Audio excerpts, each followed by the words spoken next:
Terima kasih Pak Datua, para senior. Saya ingin memulai dengan membantah apa yang disampaikan Pak SBY terlebih dahulu. Di Tata Surya ini ternyata di tahun 2011 ilmuwan NASA menemukan melalui Kepler ya, sebuah planet yang punya dua matahari. Makanya dinamakan Kepler 16b gitu ya. Tapi Pak SBY benar bahwa di planet yang punya dua matahari itu tidak ada kehidupan. Kurang lebih itu untuk mengantarkan kita bahwa dalam sistem presidensial memang tidak dikenal dua matahari. Saya ingin mulai juga dengan bercerita sejarah sistem presidensial ini. Perdebatan soal 2 presiden, 3 presiden itu perdebatan lampau sebenarnya. Salah satu pendiri bangsa Amerika namanya James Wilson mengusulkan bahwa sistem kita ini tidak mungkin tidak dipimpin oleh satu orang tunggal. Unitary presidency sistemnya. Presiden tunggal. Ada banyak yang membantah terutama Kongres. Kongres kan merasa tidak nyaman ya.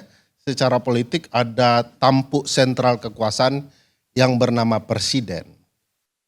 Banyaklah perdebatannya, bahkan kalau dibahas kajian-kajian terbaru, ada juga yang mengusulkan kayaknya model presidensial itu harus ada 2 presiden. Gitu ya.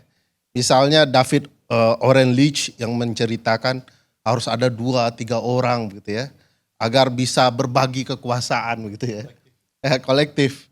Tetapi kalau kita runut di dalam naskah pembahasan konstitusi Amerika soal sistem presidensial, Alexander Hamilton sudah bilang tidak mungkin akan ada negara berjalan dengan benar dalam sistem kita ini kalau tidak dipimpin oleh satu orang presiden. Nah, selalu di dalam drama politik ya, gagasan-gagasan ini tidak terlalu dibaca dengan baik. Dan seringkali kepentingan politik jauh lebih meluas dari itu. Kita bisa lihatlah di dalam tata surya bernegara kita ini, ada yang sudah lengser ke Prabon menjadi presiden, tapi selalu tampil di pemberitaan tak berhenti-berhenti. 6 bulan pemerintahan Presiden Prabowo, ada mantan presiden yang tiap hari harus terpaksa dibaca oleh Bang Sangganda Nenggolan muncul di TV. Ada soal motor gede lah, ya.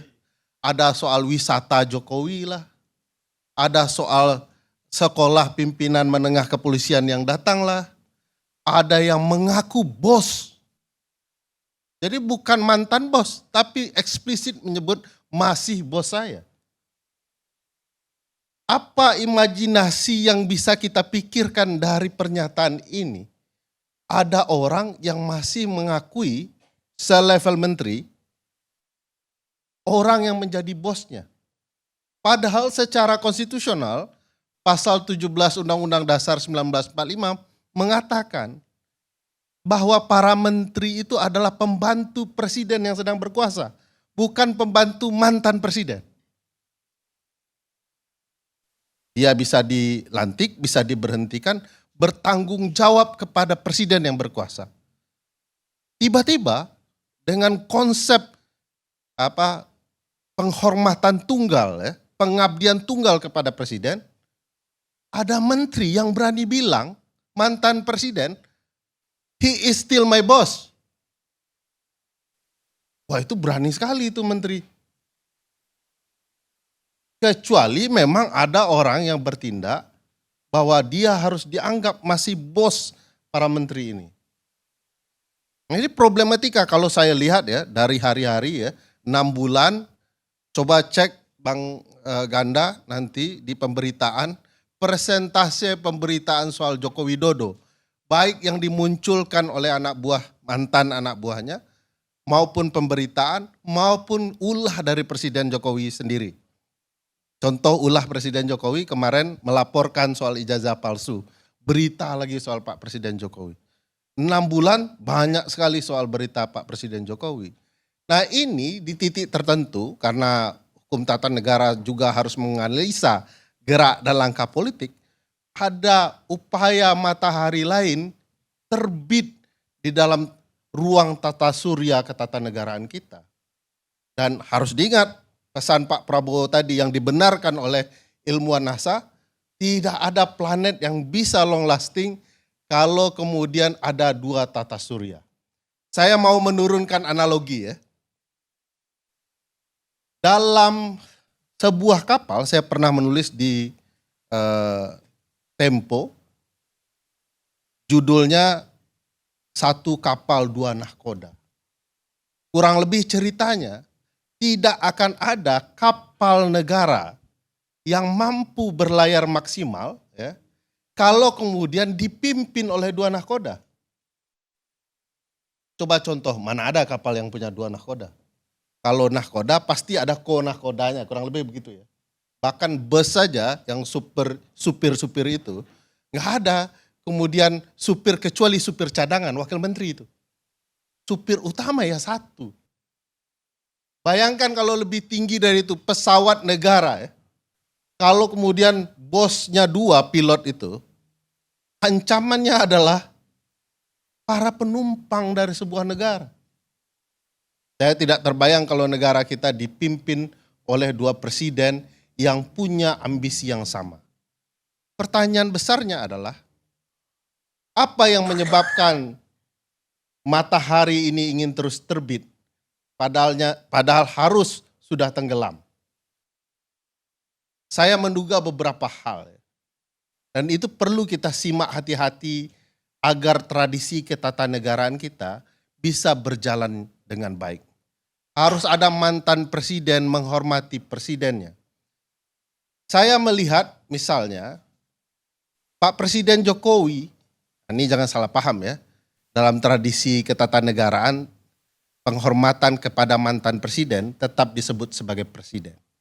Supaya dia sadar diri, dia ini level negarawan, tidak boleh lagi dia bertindak kekanak-kanakan penuh ambisi untuk terus muncul. Dia harus menunjukkan bahwa dia itu pernah menjadi presiden dan dia harus menunjukkan sifat negarawannya.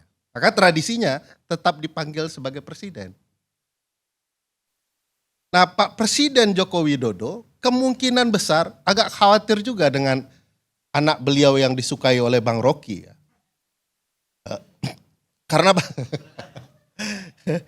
Karena pernah minta nasihat kan. Tapi kayaknya nasihatnya nggak didengar kalau sekarang ya. Ada kekhawatiran luar biasa. Mas Gibran, Mas Wapres ya, atau kalau kita lihat, jangankan secara politik menimbulkan keyakinan, dia diragukan dalam berbagai hal. Ini tanpa merusak penghormatan personal saya kepada Mas Gibran. Saya ambil contoh ya, bagaimana publik bisa yakin dengan sosok Mas Gibran kalau dia bicara soal bonus demografi dengan baik ya, itu pakai teks atau tanpa teks saya tidak terlalu mengetahui. Tapi dalam praktik lapangan beliau kemudian jauh dari apa yang dia ceramahkan. Datang ke sekolah, mendatangi tukang cukur, cari siswa yang rambut panjang lalu dipotong rambutnya. Itu kayaknya nggak cocok dengan cerita bonus demografi, kekuatan ekonomi baru dan lain-lain. Datang kepada teman-teman siswi, kasih make up dan lain-lain. Ini agak jauh dari orang bisa dihormati dalam ruang politik. Itu jadi berat bagi Mas Gibran. Bagi saya ini juga disadari oleh Presiden Joko Widodo bahwa anaknya belum matang dalam ruang politik. Orang walaupun muda ya, selevel Syahrir begitu ya, tampil dalam panggung-panggung politik tingkat tinggi, orang menghormati karena kemampuan dan kepahamannya bagaimana berpolitik dan bagaimana menjalankan ketatanegaraan. Kita lihat tidak ada di sosok Mas Gibran, tidak natural. Akhirnya ada kesadaran Presiden Jokowi, kalau saya tidak ikut cawe-cawe, nanti anak saya habis. Wong dia dikarbit oleh putusan Mahkamah Konstitusi. Oleh karena itu muncullah kekuatan menonjolkan diri dalam panggung-panggung politik. Dan ini tidak sehat bagi ketatanegaraan kita.